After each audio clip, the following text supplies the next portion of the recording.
저녁 찬양 예배 시간 갈라디아서 강해 설교로 5장 17절 말씀부터 드리겠습니다. 육체의 소욕은 성령을 거스리고 성령의 소욕은 육체를 거스리나니 이 둘이 서로 대적하므로 너희의 원하는 것을 하지 못하게 하려 함이니라. 아멘. 이 17절은 갈등에 대한 내용인데 육체의 소욕이 있고 성령의 소욕이 우리 속에서 갈등을 일으키는데 갈등이 계속되는 동안은 하나님 뜻대로 얻어가지를 못해요. 지금 내 안에서 성령의 그 소욕과 육체의 소욕이 서로 싸우는 거야. 이럴 때 어떻게 해야 되겠어요?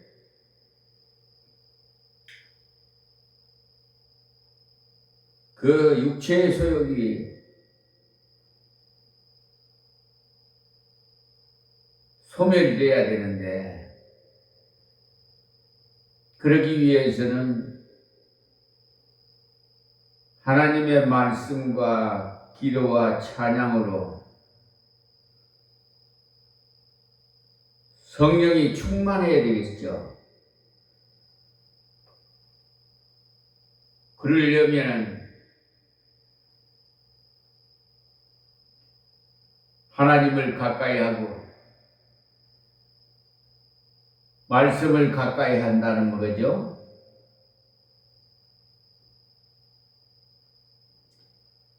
옛날에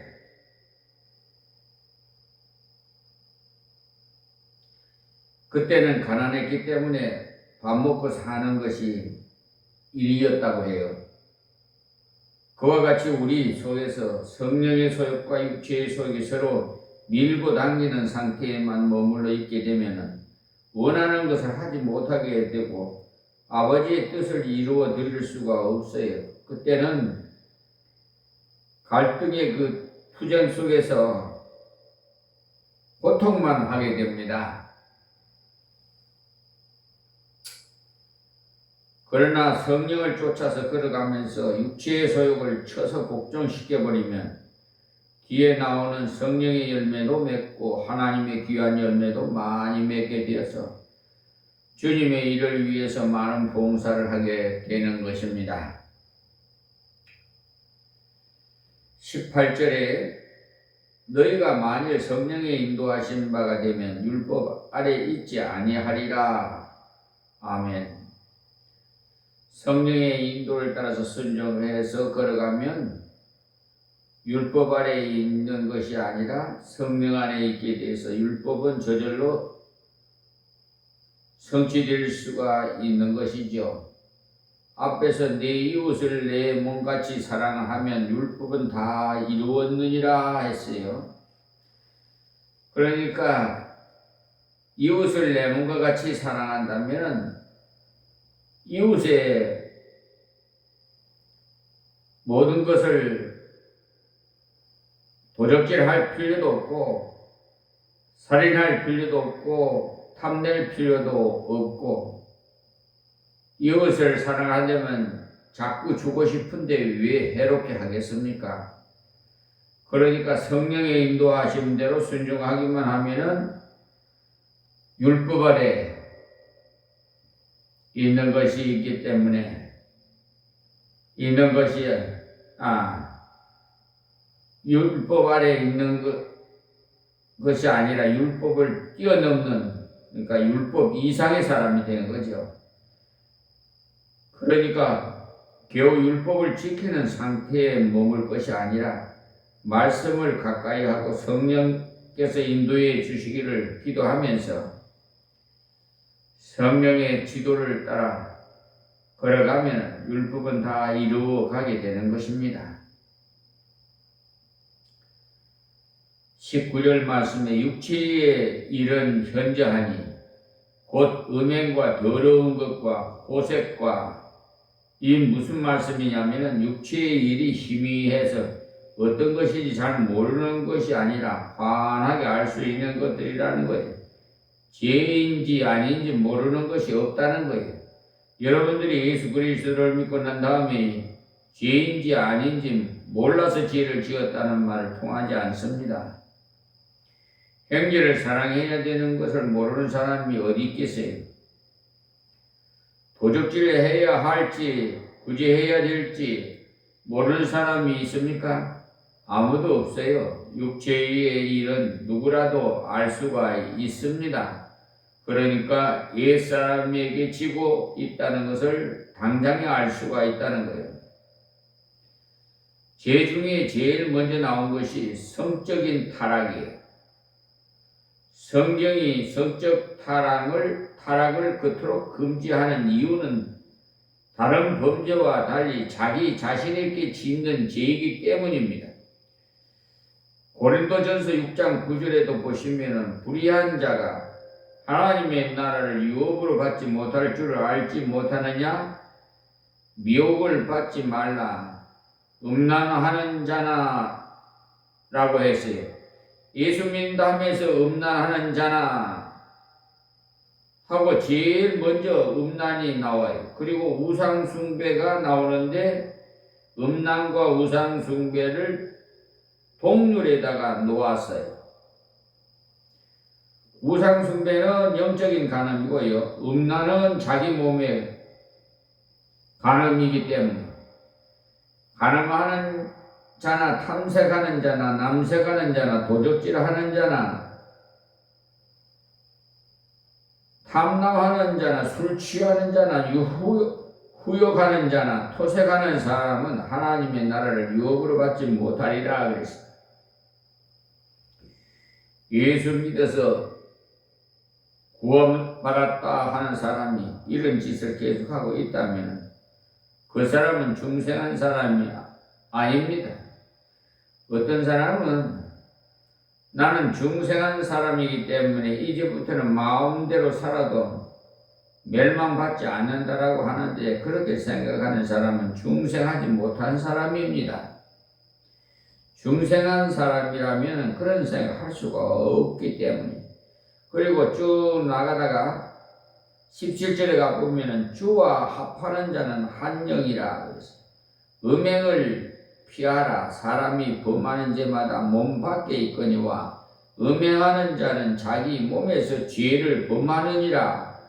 너희 몸은 너희가 하나님께로부터 받은 바 너희 가운데 계신 성령의 전인 줄을 알지 못하느냐 라고 하셨어요.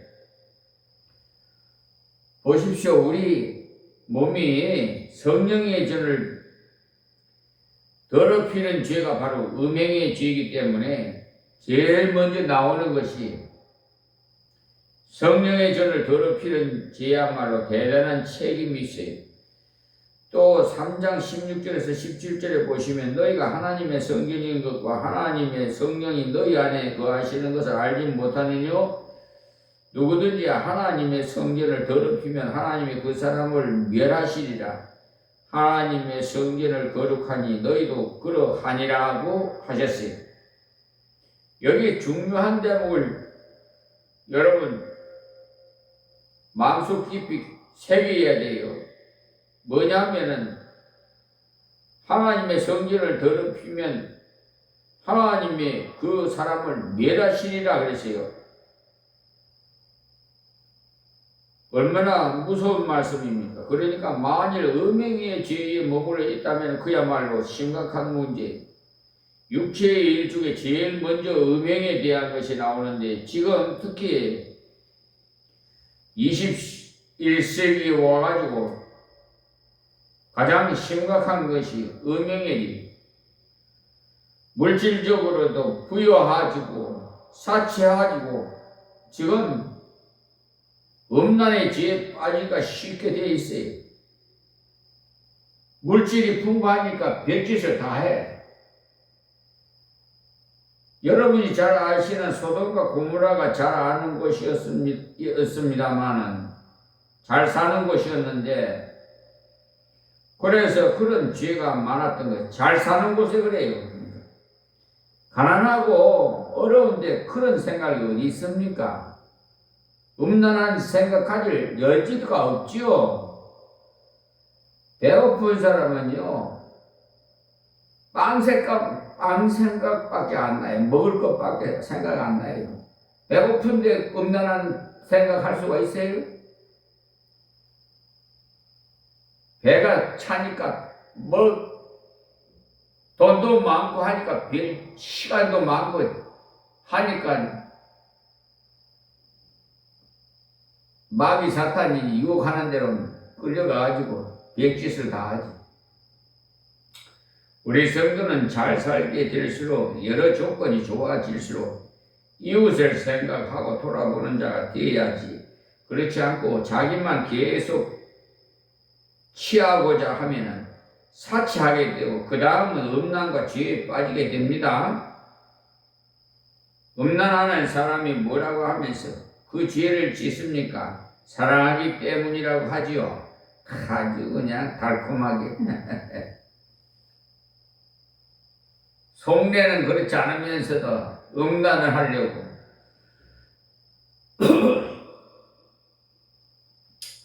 사랑이란 귀한 것이지만 변질되면 그야말로 추한 것이 됩니다.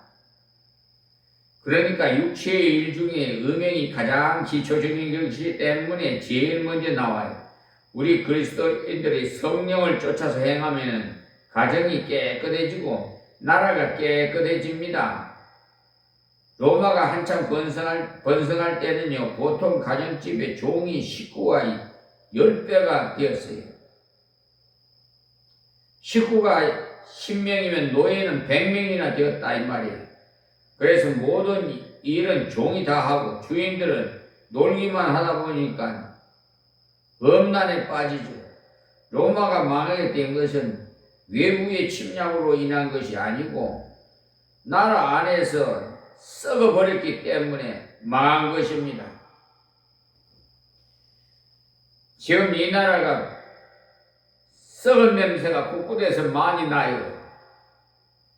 그래서 제가 오늘 국민신문고를 통해서 제안을 했어요.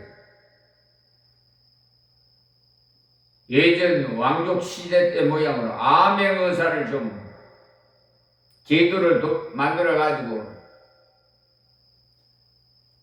곳곳에다가 그냥 나쁜 짓거리 하는 사람들 전에 그 성춘향이라고 그런 남원에 가면은 유명하지요. 도련님 그거 보세요. 춘향이는 도련님만 생각하고 사또가 그냥 검탈하려고 하는 걸 죽어도 정조를 지킨다고 하잖아요. 예, 사또가 베푸르니까 그래요. 그런 짓거리를 하는 거예요. 그래서 제가 암행의사 제도를 좀 만들었으면 좋겠다고 그랬어요. 제안을 했어요. 지금 사회가 곳곳에 부패하고 썩은 냄새가 나서 이래가지고는 건강한 나라로 발전할 수가 없다고 제가 제안을 해놨어요. 어떻게 될는지 모르겠습니다만 하여튼 빛과 소금의 역할을 감당하려 보니까 그냥 보이는 것이 더러운 것만 보여.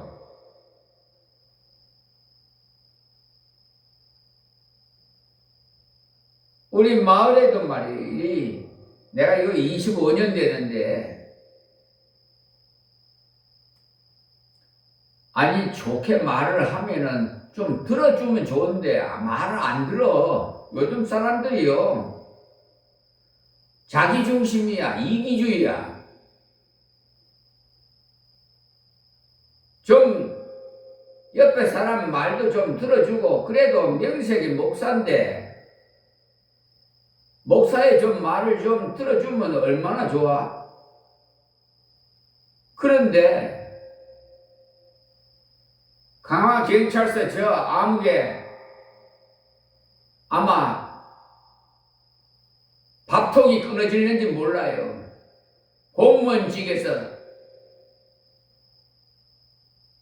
이제 파면될는지도 몰라요. 그놈은 리베이트를 받았는지 혈연인지 지연인지 학연인지는 모르겠으나 안 봤으니까 무슨 통 빼요? 아니 경찰이면 다야? 경감이면?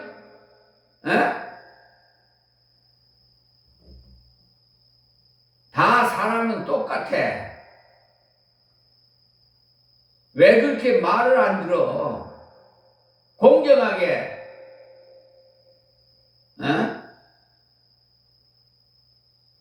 형법 제370조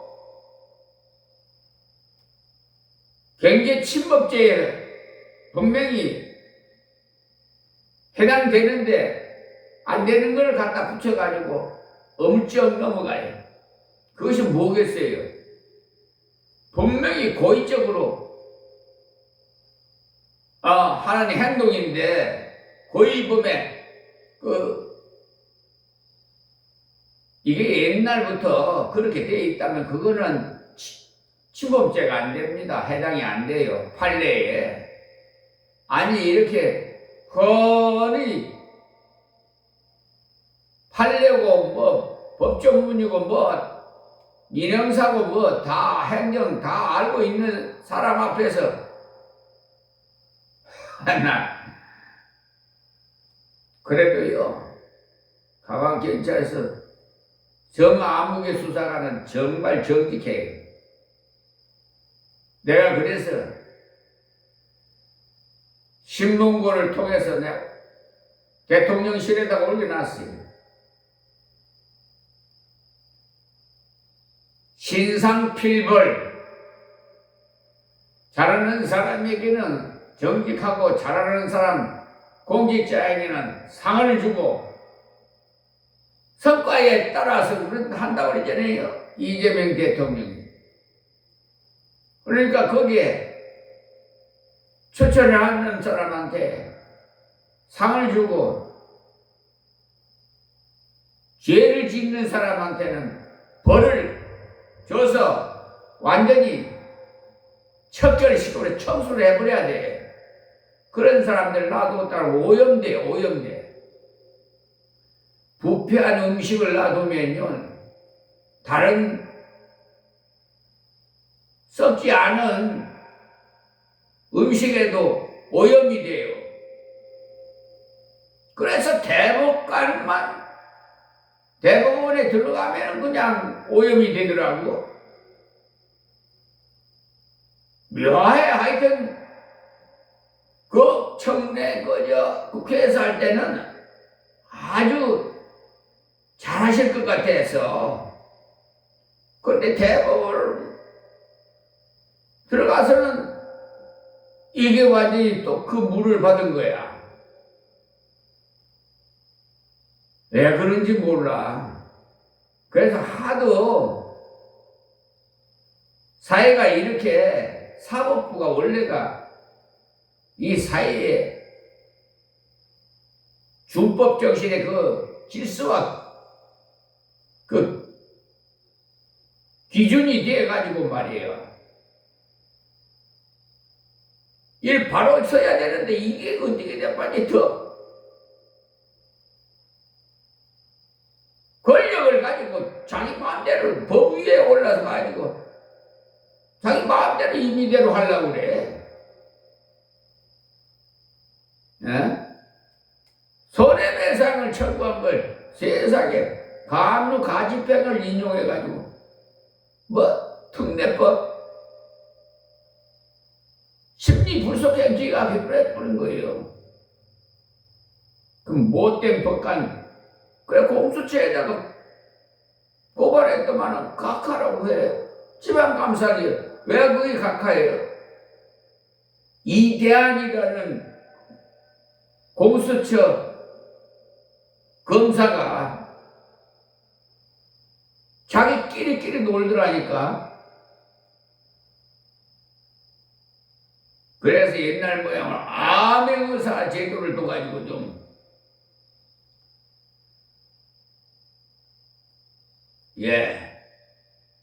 민간 주도로 좀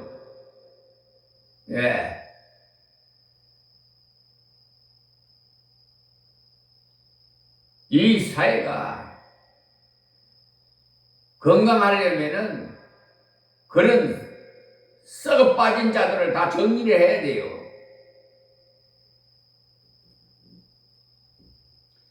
우리 그리스도인들 성령을 쫓아서 행하면 가정이 깨끗해지고요. 나라가 깨끗해지고. 얼마나 좋아요. 여러분 깨끗한 거 좋으면서도 더럽히고 자꾸 오염이 싫어. 우리가 성령을 쫓아 행할 때 우리 심령이 거룩해지고 또 우리의 가정이 거룩해지고 또 사회를 거룩하게 하는 기초가 됩니다. 그러므로서 이 말씀을 좀 들으세요. 성령을 쫓아서 행하기 위해서는 성령이 쓰시는 도구인 말씀을 가까이 하십시오. 하나님께서 말씀으로 감동해 주실 때는 주저하지 마시고 즉시 순종해서 그렇게 걸어갈 때 육체의 소욕은 저절로 가라앉게 되고 성령의 인도를 따라서 순종해 걸어가면 율법 이상의 사람이 돼요. 여러분은 성령의 인도를 쫓아서 행함으로 죄악을 이겨서 하나님께 영광 돌리시고 거룩한 삶을 살아서 하나님께 영광 돌리시기 바라요.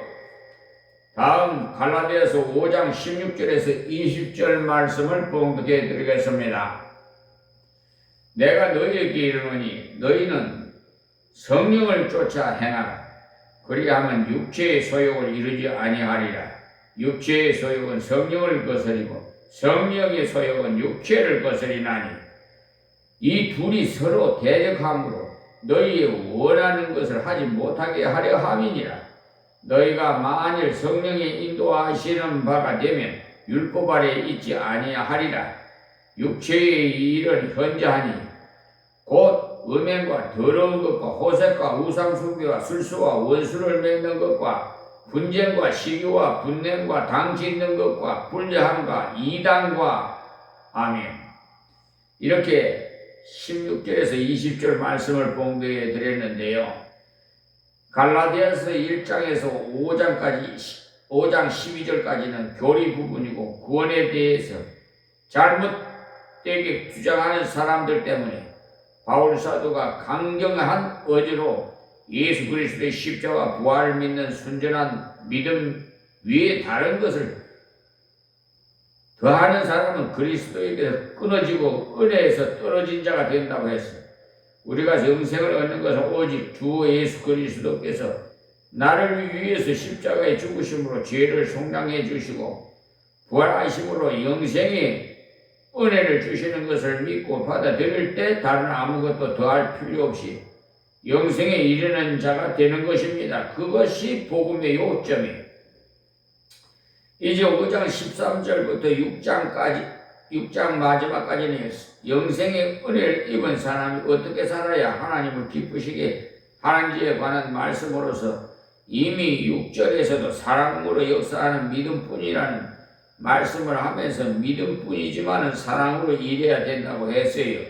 그리고 13절에서는 사랑으로 서로 조물을 하라고 했고 우리는 주 예수 그리스도의 십자가 부활을 믿음으로 은혜로 구원받았으므로 죄에 대해서는 율법에 대해서는 마귀에 대해서는 자유함을 얻었어요. 즉 해방되었어요. 이 자유함에 대해서 요한 칼빈 선생은 참된 자유는 당연히 해야 될 것을 할 수 있고 당연히 하지 않아야 할 것을 안 할 수 있는 그런 의지의 해방이다라고 했는데, 하나님께서 하기를 원하시는 것을 얼마든지 할 수 있고 하나님께서 원하시지 않는 것은 얼마든지 안 할 수 있는 의지력이, 그 회복을 성도는 갖게 되었다는 것입니다. 여러분이 아시는 대로 아담과 하와가 처음에 지음받은 바대로는 의지력의 그 자유가 있었어요. 그러나 그들이 선악을 알게 되는 열매를 따먹는 그 순간부터는 죄의 종이 되어가고 자기의 의지대로 살아갈 능력이 없어졌던 겁니다. 그런데 예수 그리스도께서 오셔서 우리의 죄를 위해 죽으시고 살아나신 그 복음을 믿을 때 성령께서 우리 속에 오심으로 다시 그 자유를 회복한 것입니다. 그래서 성령을 의지하고 순종하고자 걸어가면은 하나님께서 하라 하시는 것을 할 수 있고 하나님께서 하지 말라 하는 것은 안 할 수 있다는 그 의지의 해방을 체험하게 되는 것입니다. 그러니까 순종의 길을 걸어가 봐야 해방이 실감되는 거지요. 그래서 그 자유를 가지고 육체의 기회를 삼지 말고 오직 사랑으로 서로 종로를 해야 된다는 거예요. 그 자유를 가지고 사랑을 실천하는 것이 바로 서로 종로를 하는 겁니다. 말로만 사랑한다고 하는 것은 이념적이에요.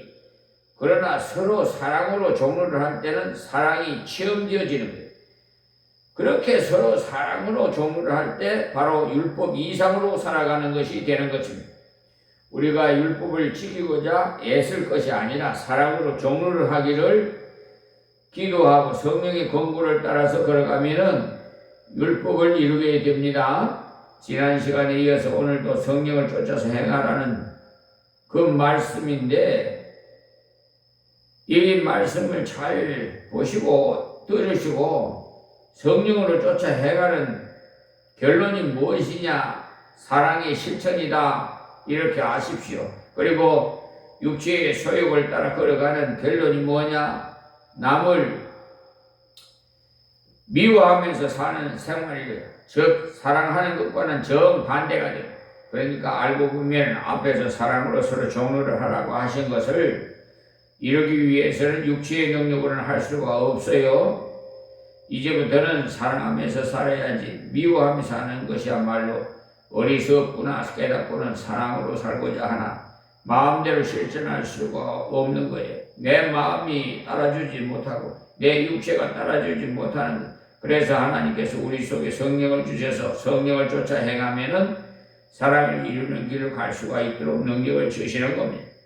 그렇다면 성령을 쫓아 행하는 것이 뭐냐? 지난 시간 말씀드린 대로 우리가 주 예수 그리스도에 영접할 때 성령께서 벌써 우리 속에 와 계시고 그 후로부터는 영원히 우리와 함께 하십니다. 구약의 성령의 역사와 신약의 성령의 역사는 좀 다른 점은, 구약의 성령의 역사는 그 사람 위에 임했다고 했어요. 그래서 성령이 그에게 임하시니 그가 돌이킨 새 마음이 되어라고 나옵니다.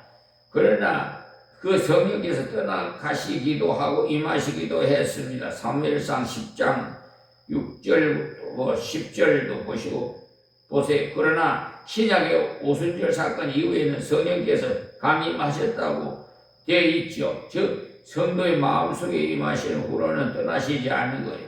우리가 혹 죄를 범함으로 하나님의 뜻을 저버리게 되었더라도 성령께서는 떠나지 않아요. 성령께서 떠나시는 것이 아니라 우리 속에서 근심하시고 계십니다. 그래서 우리도 근심하게 되는 거죠. 성령께서 근심하시고 우리도 따라서 근심하게 돼요. 그래서 어떤 사람이 비유하기를, 어떤 달밤에 호숫가에 나가보니까 그 호수 안에 달이 두둥실 떠 있거든요. 그래서 옆에 있는 친구를 향해서 저 맑고 밝은 달이요 하고는 시를 읊었는데 옆에 있는 친구가 짓궂게 돌을 던져버렸어요. 그러자 파장이 일어나서 그만 달이 이리저리 그냥 부서져 버렸어요. 그러자 저 달이 부서져 버렸도다. 아름다웠던 달이 왜 저리 부서져 버렸는고 했을 때 옆에 있던 친구가 바보 같으니라고 저 하늘을 쳐다봐 다리 그대로 있지 않은가 하고 했답니다. 버렸던 것이 그래서 그가 하는 말이 저 아래 다리 바로 우리 마음이라네 이렇게 했다고 합니다. 하나님의 성령께서는 항상 우리와 함께 계시고 늘 함께 계시지만 우리가 잘못될 때 우리 심령 속에 계시던 성령의 역사가 권고하시고 책망하시는 역사를 하심으로써 마치 달이 깨어져 일그러져 버리듯이 우리 마음이 괴로운 것입니다. 그러나 다시 하나님 앞에 회개하면 하늘의 달이 여전히 아름답듯이 성령께서 사랑으로 역사해 주십니다. 그러니까 달이 부서진 것이 아니라 물결 때문에 이그러진 것처럼 성령께서 떠나신 것이 아니라 성령께서 우리의 잘못을 깨우쳐 주시는 것입니다. 그래서 괴로운 거죠. 그런데 성령께서 떠나가신 것인 양 잘못 알고 또다시 성령을 주시옵소서 하는 어리석은 사람도 있어요. 그러나 성도라면 성령께서 늘 함께 계심으로 기도할 때 성령의 충만함을 다시 회복시켜 달라고 기도해야 옳은 기도가 되는 것입니다. 성령의 은사를 회복해 주시기를 기도해야 되지 성령이 돌아오시기를 기도한다면 잘못된 것. 신자가 죄를 지었을 때도 성령께서는 떠나시지 않아요. 이런 상식을 알고 기도하면 합당한 기도를 드릴 수가 있기 때문에 말씀드리는 거예요. 오늘은 여기서 말씀을 맺겠습니다. 하나님 고맙고 감사합니다. 하나님이 이 종에게 지혜를 주시고 말씀을 점거하게 하였사오니 듣는 자마다 성령의 역사로 인도함을 받는 자들이 되게 하옵시고 이방인들도 회개하고 주님 앞에 엎드려 돌아오게 하옵소서. 또한 이 나라 이 민족을 크고 살펴주시고 하나님이 보호하사 우리나라 만세 애국가처럼 하나님이여 역사하사 세계에서 가장 우뚝선 부강한 나라로 세계를 지배하는 나라가 될 수 있도록 하나님이 역사하옵소서. 예수님의 이름으로 기도합니다. 아멘.